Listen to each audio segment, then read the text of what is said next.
everybody, Dan Schunder here on Drum Talk TV here at NAMM 2014 in the Crescent Cymbals booth with Daniel Glass. How are you? I'm great, Dan. Thanks for having me. It's always a blast to be at NAMM, no doubt. Thank you, and thanks for having us. This is exciting for me. You know, I do have a very fun job interviewing drummers that I have followed for 10, 20, 30, 40 plus years, but Daniel's a very special drummer to me because about 15 years ago, I decided I wanted to record a CD of swing and big band music where I would take about 5 classic rock songs, Deep Purple, Led Zeppelin, a couple bands like that, and do some swing renditions. And a friend of mine said, because I said I need to start listening to that kind of music, but I'm willing to listen to the contemporaries, not just old stuff that I was familiar with. What are other people doing with that? So I listened to a few things, and then my friend said, okay, now that you heard that, you gotta hear Royal Crown Revue. And the first CD I got was Caught in the Act, which was live, and it blew my mind. I just met a guy last night here at the NAMM show who was actually at that recording in 1996, so 18 years ago. And this was 99 when I was doing this. Yeah, it was at a very small club here in Los Angeles called The Mint. Yeah. But they had an in-house recording facility so they could record shows, and that was kind of a magic moment for us. That CD, it got us a lot of mileage. It was a lot of fun. That's great. I then got the Contender, which has some great music on it. Folks, if you're not familiar with this, get the Contender by Royal Crown Revue. It's like a time capsule CD. And I gotta say, the song Port-au-Prince is one of the sexiest recordings I've ever heard. It transports you to another land, another place, another time. It's just beautiful. Salt Peanuts, Walking Like Brandau. I mean, there's just so much on there. I love it, love it, love it. So check this stuff out. Just so you know, Port-au-Prince is my composition. Is it really? I did not remember that. But the bass player came up with that great kind of bass line at the beginning. Oh yeah, I kind of remember that. So it's a good groove. It's a good groove song. Well, speaking of the bass player, the Count, as he's fondly referred as, I was telling Lorena as I was familiarizing her with your music, and I'm going to show her the video tonight of you guys live in Sydney. And I know you do this a lot, but when you did your bit with the Count and you're back on the drums, and then you come out, you do all the stick clicking with the audience and all of that, and then you play his double stand-up bass with your sticks. You guys are just great together. He's working the fretboard, you're playing the strings with your sticks. How'd you come up with that? Well, I'd like to say that was an original idea, but there's a very well-known tune called Big Noise from Winnetka, which was actually done. It's an entire song done with a drummer and a bass player from back in the 1930s, the swing era. So it's Bob Haggard and Ray Baduke, who were the bass player and drummer for the Bob Crosby Big Band, and they do an entire song almost that has that going on. So nothing is new, you know. We just stole somebody else, some other dog's tricks, basically. It's just been repurposed a little bit differently. Exactly. Very cool. What do you have going on now that we can talk about? Well, in addition to playing stuff, I've been a very busy player for many years, 20 years with Royal Crown Revue now. I was doing the Setzer Orchestra for a couple of years. And I work in New York City where I live, and here in Los Angeles I sort of commute between coasts. I also have been very involved in education. So basically I have 5 books that I published, 2 DVDs, and I do a lot of drum clinics and festivals and all kinds of other stuff that I'm basically, trying to show drummers of today that they have a lot more in common with their past than they may think. And one of the things I'm trying to do is really normalize the study of our instrument, of the drum set, as something that is just as accessible, easy to do, and all around us as, say, funk or rock or jazz or blues or any other style that if a drummer was interested in drums, they would go and seek out. You know, if you want to be a well-rounded drummer, you learn all these other styles, but then you really want to learn about the history and evolution of the instrument because, my main area of study ends around 1965, which is sort of when the British invasion happened. Most people's area of study, maybe knowledge base, goes back to 1965, but not much earlier. Well, and depending on their age, it might start in the mid or late 70s too. Or in the 90s, if maybe they only know about Kurt Cobain, or maybe they don't even know about anything before Travis Barker, So, not that there's anything wrong with any of it, and I don't turn down my nose at anybody or say, oh, kids today, or, my whole thing is, this is like the coolest stuff, the coolest information. Not only the story of the drum set itself, which is an amazing story, but how we played it over the years and how that's changed, how that changed as various pieces came in. When did the hi-hat come in? When did the ride cymbal come in? You know, when did we start playing backbeats on 2 and 4? When did swung eights turn into straight eights? And there's a reason why it's important to know all this, you know, and I always tell my audiences at clinics or at schools or in my DVDs that, you know, first of all, if you're, say, a rock drummer today, you know, and you're in a band and you're trying to get a record deal, well, if you know a little bit more about these classic styles of drumming, it's going to offer you a whole bunch of creative tools to put in your toolkit, you know, and offer you an advantage over somebody else that may not know about these, who's just right. the same grooves that everyone else is playing.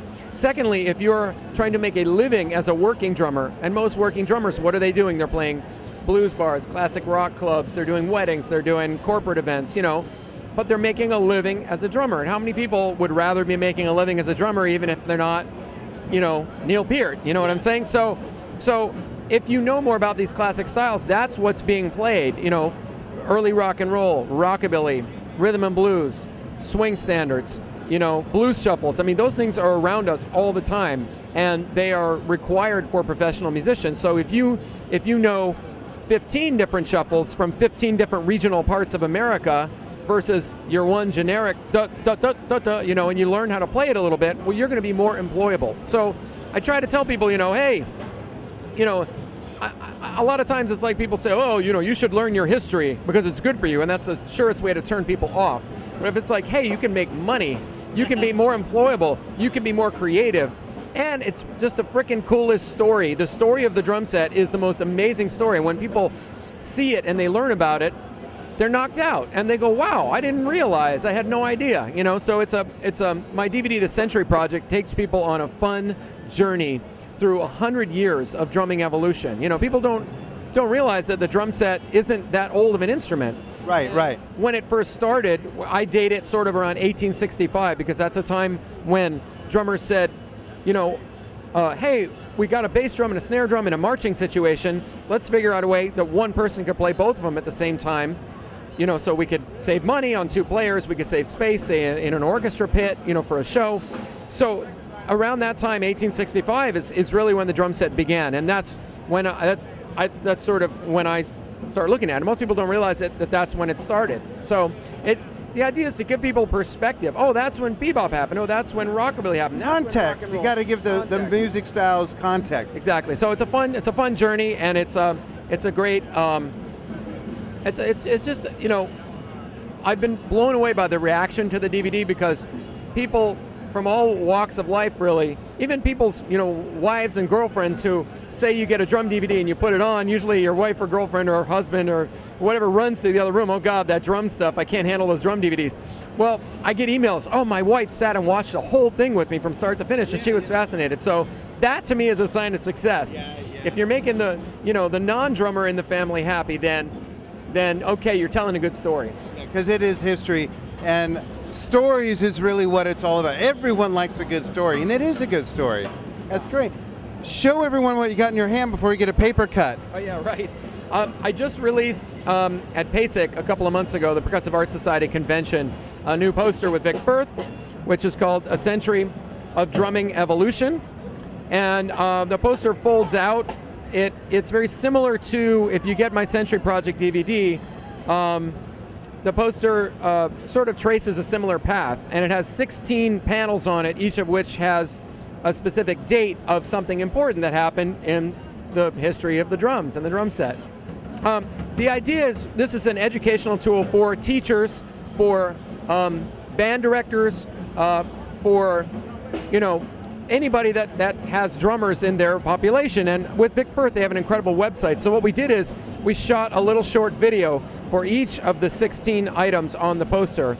And there's a web address at the bottom of the poster, which I'm sure you can show on the screen here.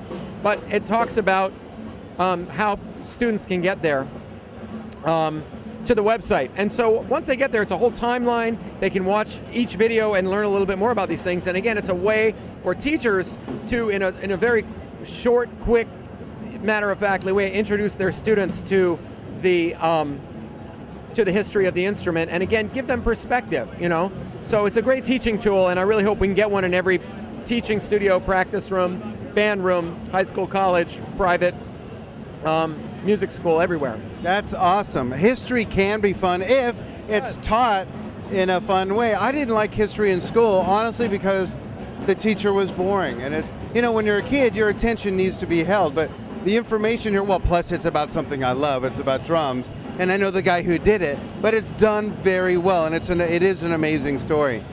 Let's And one thing else I would say is that for me, this is about passion, you know. So when I go out to teach somebody, I'm so excited about this stuff that I just want to take them by their shirt and go, dude, you do not understand how cool this is. It's right. Like if you've eaten at the best restaurant, or you've seen the best movie, and you're just dying to, or you heard the best record, you're dying to share it with people. Yeah, it's the same thing. Because it's like so cool.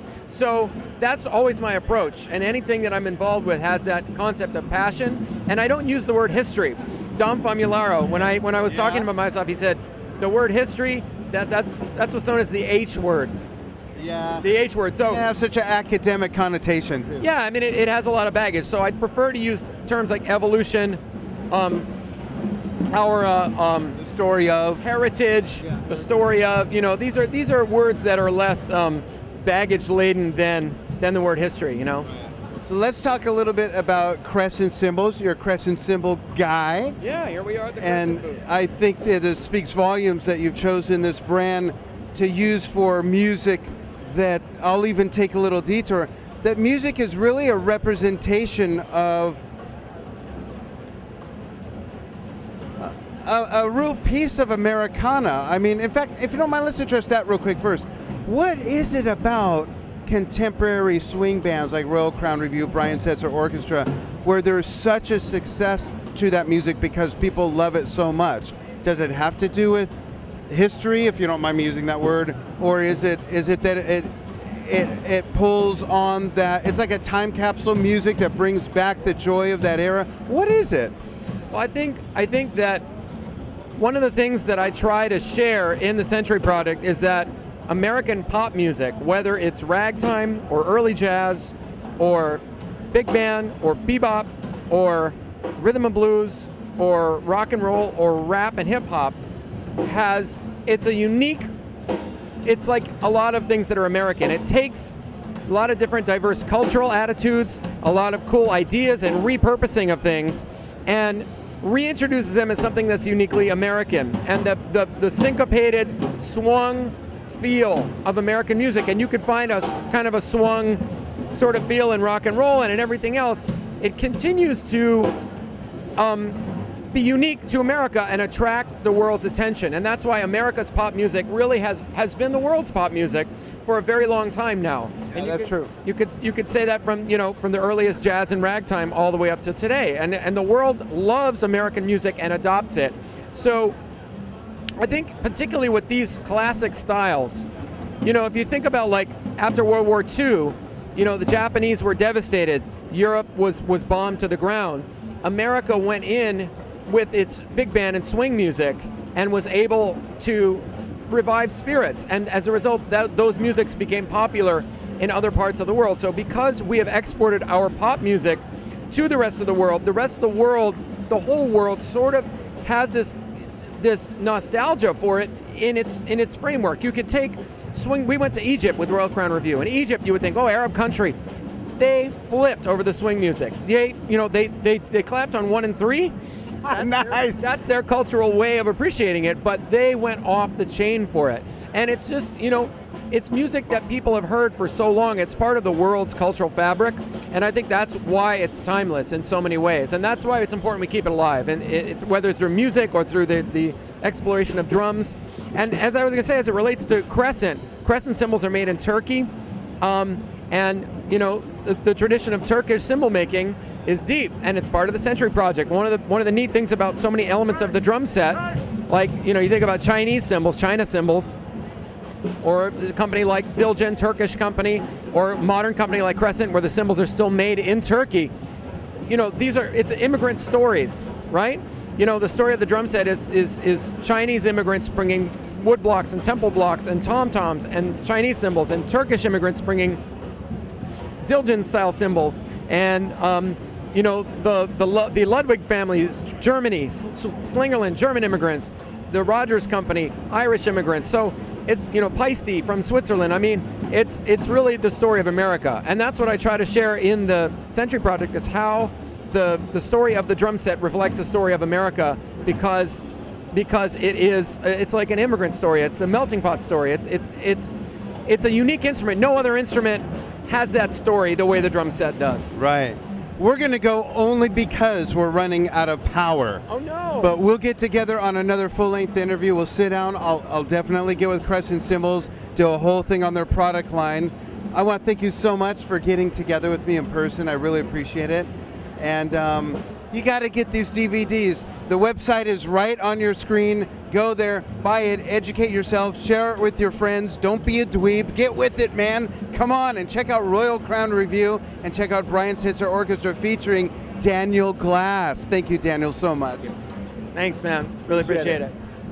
Thank you for watching Drum Talk TV. See you soon.